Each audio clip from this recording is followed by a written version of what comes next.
Well, the harm is that it would be played over and over on news shows such as yours, and there's already it's front page news here in Orlando. 93% of the population polled said it was wrong for Miss Anthony to assert the Fifth, and it's just more publicity in a case that is already more public than any other in the history of the world.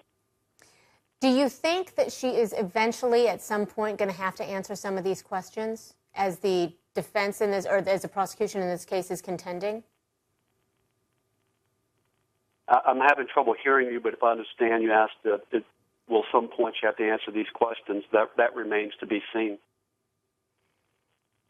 Do you think that it's our position that as long as she has the right to assert the Fifth Amendment privilege, and there are questions that would tend to incriminate her, she will continue to assert those rights.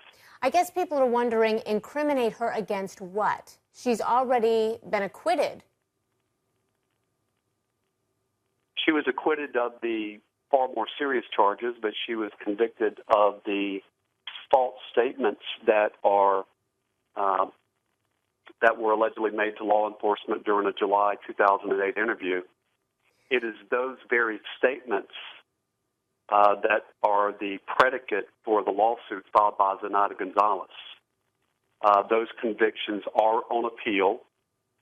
Any questions related to those statements, thus, would directly involve the statements that are on appeal. Among other things, we're arguing on appeal that the statements were taken in violation of Ms. Anthony's Miranda rights and shouldn't have been used at all.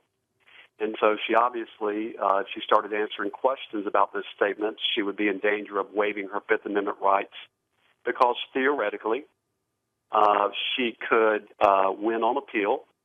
The Court of Appeals could determine that her Miranda rights are violated, suppress these statements, and then she could come back and be retried again.